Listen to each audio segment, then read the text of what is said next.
कराची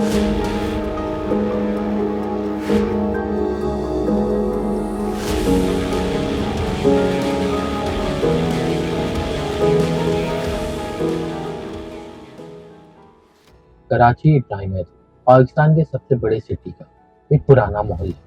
मच्छियों की बू और समंदर की हवा, गरीबों के घर और मेहनतकश लोगों की जिंदगियां। 23 जून 2026 रात का वक्त। एक घर, मॉस्को कंपनी के करीब। एक मर्द अंदर बैठा था, मोहम्मद इकबाल, 52 साल का आदमी। फिशरीज में वो काम करता था। उसका ताल्लुक चमन से था। काफी पहले अपनी जिंदगी बनाई वो रोशनियों के शहर कराची आया। रात के अंधेरों में एक आदमी घर में दाखिल हुआ। दाखिल होने वाले शख्स का नाम था शराज।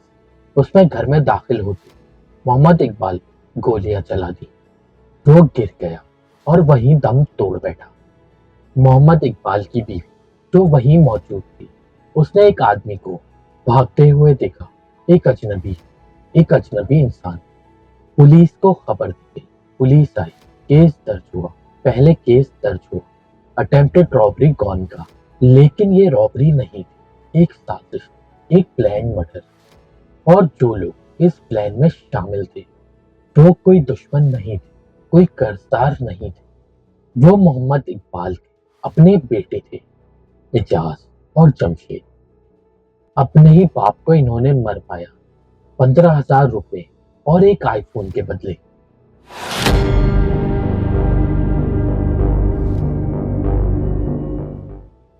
तो दोस्तों, वेलकम टू द शो। आप देख रहे हैं क्राइम वर्ल्ड विद शे।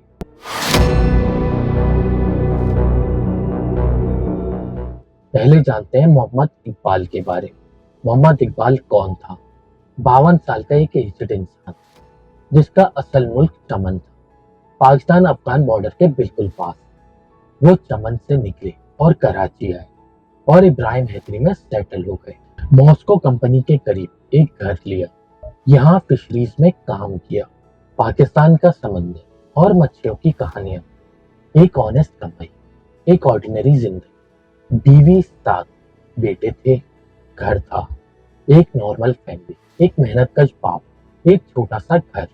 लेकिन घर के अंदर क्या था वो कभी बाहर ना आता अगर ये हादसा ना होता। पुलिस इन्वेस्टिगेशन से जो चीज सामने आई वो ये थी, मोहम्मद इकबाल के अपने बेटे इजाज के साथ रिश्ते काफी ज्यादा खराब, बहुत खराब। पुलिस के मुताबिक मोहम्मद इकबाल इजाज को बार बार मारता पीटता। एजाज ने बार बार धमकी दी थी और अपने दोस्तों को बताया था, मैं अपने बाप को मार डालूंगा। अब वो धमकी सिर्फ धमकी नहीं रही। दूसरा बेटा जमशेद, वो करियाना की दुकान चलाता था। वो भी सिचुएशन से थक चुका था। एजाज की तकलीफ देखकर वो भी धीरे धीरे प्लान में शामिल हो गया। लेकिन यहाँ एक बात सोचने वाली है, क्या वाकई मोहम्मद इकबाल इतना जालिम था या ये सिर्फ एक जस्टिफिकेशन था? इस सवाल का जवाब अभी इन्वेस्टिगेशन में है। मां का बयान अभी सामने नहीं आया। घर के अंदर का पूरा सच अभी बाहर नहीं आया। लेकिन घर का सच जो भी था, जो भी नहीं था, लेकिन जिस काम के लिए एजाज और जमशेद ने हाथ उठाया वो किसी भी सूरत सही नहीं था। किसी ने एक दिन एजाज को रास्ता सुझाया, या उसने खुद सोचा, या जमशेद ने। लेकिन एक प्लान बना और वो प्लान ये था, बाप को खुद नहीं मारना, किसी और से मरवाना। किराए का कातिल या कॉन्ट्रैक्ट किलर, ये चीज सिर्फ फिल्मों में होती है, लोग ये सोचते थे। लेकिन इब्राहिम हैदरी की गलियों में ये बात सच बनी। शहराज, एक आदमी, एक कॉन्ट्रैक्ट किलर। एजाज और जमशेद, शहराज से बात की, डील डन हुई। 15,000 पाकिस्तानी रुपए और एक आईफोन। बस इतना। एक इंसान की जान की कीमत, 15,000 रुपए और एक स्मार्टफोन। सोचना इसको, मोहम्मद इकबाल 52 साल का एक आदमी जो चमन से कराची आया था, फिशरीज में काम करता था। उसकी जान की कीमत उसके अपने ही बेटों ने लगा। और वो भी सिर्फ ये प्लान तैयार हुआ, शहराज को बताया गया, घर का एड्रेस, वक्त, एक रात, जून 23। और शहराज को ये भी बताया गया, मर्डर को रॉबरी जैसा दिखाना है, जैसे कोई अजनबी आया, लूटने आया और मार के भाग गया। एजाज और जमशेद घर के बाहर थे या अंदर, अभी इस पर इन्वेस्टिगेशन जारी है। शिराज रात के अंधेरों में मोहम्मद इकबाल के घर पहुंचा, अंदर दाखिल हुआ, गोली चलाई। मोहम्मद इकबाल गिर गया, शिराज भाग गया। मोहम्मद इकबाल की बीवी ने एक अजनबी इंसान को भागते हुए देखा। पुलिस आई, केस दाखिल हुआ एज अ रॉबरी अटेम्प्ट। लेकिन एसएचओ अरशद अवान ने एक चीज नोटिस की, घर में कुछ चोरी नहीं हुआ था। कोई नई चीज नहीं आई थी, कोई इलेक्ट्रॉनिक, कोई ज्वेलरी, कोई कैश नहीं। रॉबरी का पहलू पुलिस ने रूल आउट कर दिया। तो फिर कौन था और क्यों?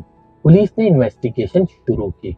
मोहम्मद इकबाल की बीवी का बयान लिया गया, मोहल्ले के लोगों से पूछा गया, सीसीटीवी फुटेजेस को देखने की कोशिश की गई और फिर कुछ दिन में शिराज पकड़ा गया, एक हायर्ड किलर जो 15,000 रुपए और एक आईफोन के बदले किसी के बाप को मार आया था।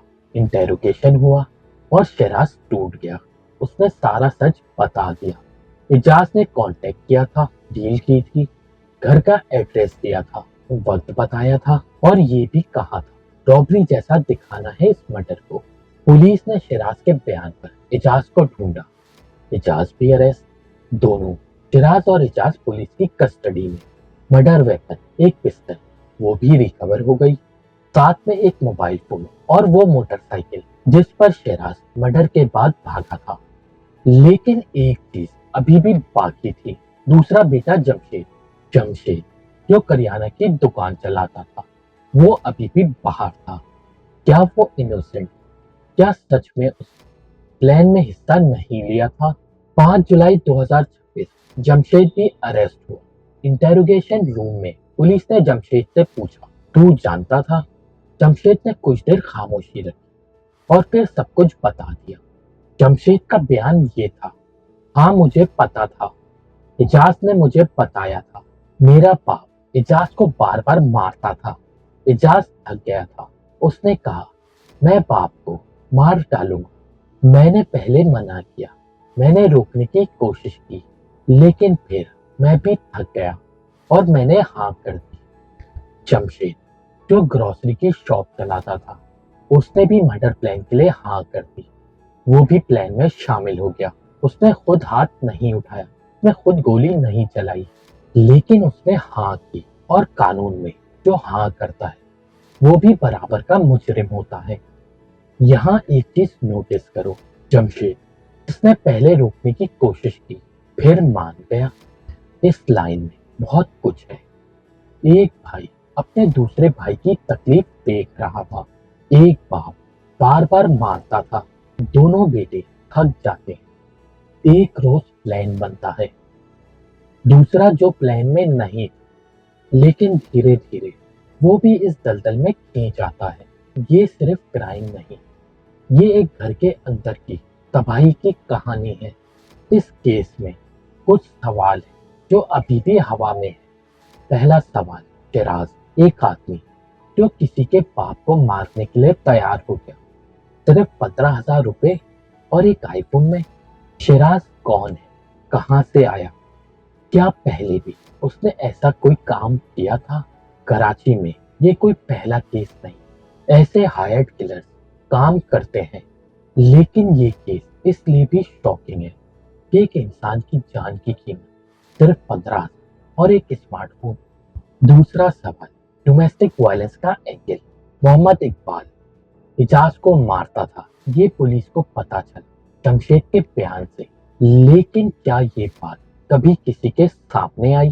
क्या इजाज ने कभी किसी बड़े से इस बारे में बात की, किसी से मदद मांगी, या वो सहता रहा अकेले जब तक वो थक नहीं गया? तीसरा सवाल, माँ, मोहम्मद इकबाल की बीवी जो मर्डर की रात क्राइम सीन पर मौजूद थी। उसने एक आदमी को भागते हुए देखा। अब वो एक ऐसी औरत है जिसके मर्द को, जिसके हस्बैंड को उसके अपने ही बेटों ने मार डाला। वो क्या महसूस कर रही है? क्या वो अपने बेटों से नाराज है, या अपने हस्बैंड से, या खुद से? इस कहानी में सबसे ज्यादा अकेली वो औरत है, वो माँ। इब्राहिम हैदरी, कराची का ये मोहल्ला मछेरों का मोहल्ला है। मेहनत कश, सीधे साधे लोग। जब ये खबर फैली, एक बाप को उसके अपने ही बेटों ने मार डाला, लोगों में एक सन्नाटा छा गया। पड़ोसी कहते हैं, हम जानते नहीं थे कि अंदर क्या हो रहा था।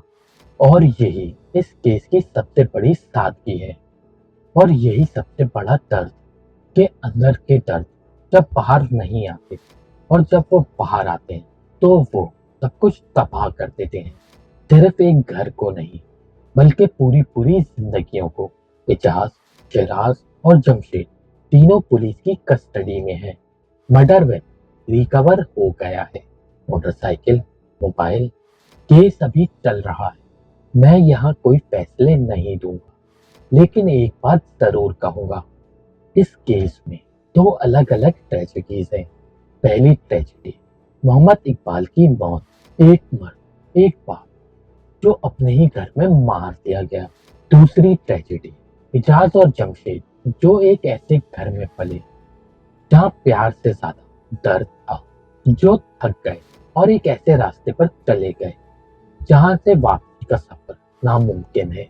दोनों तरफ सिर्फ तबाही, और बीच में वो औरत जो ना अपने मर्द को वापस ला सकती है, ना अपने बेटों को।